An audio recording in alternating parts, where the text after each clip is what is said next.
çka është duke ndodhur, po shifen edhe nga mbledhjet të cilat dhe diskutimet të cilat po bëhen në takimet e KPK-s.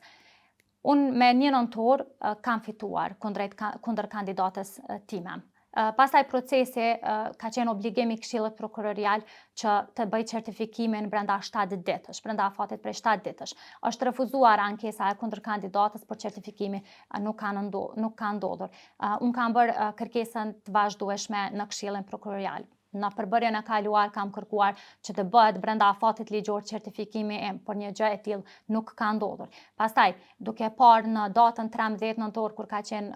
13 nëntor 2025, kur ishte takimi i Këshillit Prokurorial, kur u refuzua ankesa e kundër kandidatës, aty u shpërfaqën shumë problematika. U pa se ka pasur tendenca që me çdo kusht të bllokohet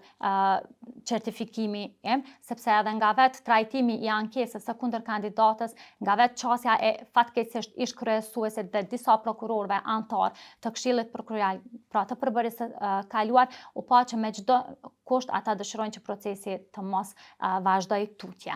Pastaj kam kërkuar, duke parë një tendencë të tilla, apo duke parë një qëndrim të tillë të ish kryesuesit, unë kam bërë edhe kërkesë drejtuar antarëve të Këshillit Prokurorial që të përjashtojnë kryesuesin nga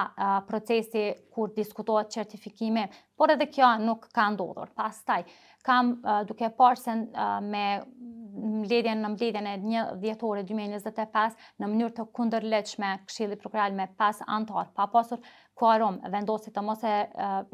miratoj raportin e procesit zgjedhor dhe të mos më certifikoj, atëherë është dashur që të ndërmarr veprimet në gjykatë, ku e kam paditur Këshillin Prokurorial për shkak me qëllim të anulimit të vendimit. Padyshim është edhe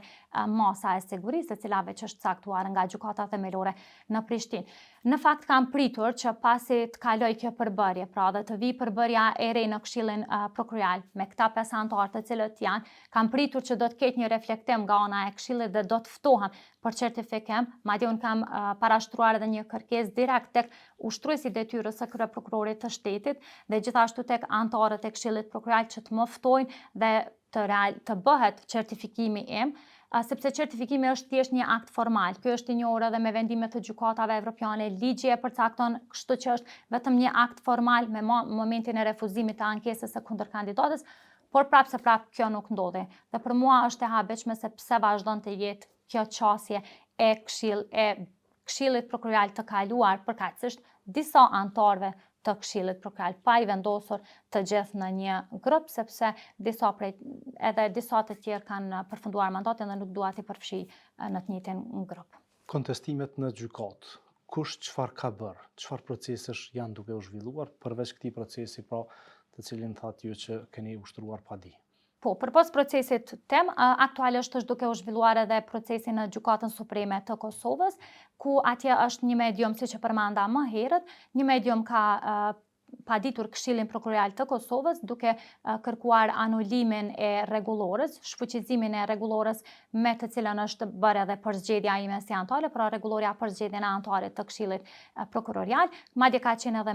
me propozim për masë të sigurisë, mirë po në të njëjtën procedurë, unë po ashtu jam e përfshirë, sepse jam kyçur dhe e njëjta kërkesa imja është aprovuar nga gjykata, jam pal me interes, prandaj padyshim në seancën e cila është caktuar nga ana e Gjykatës Supreme, unë do të jem atje për të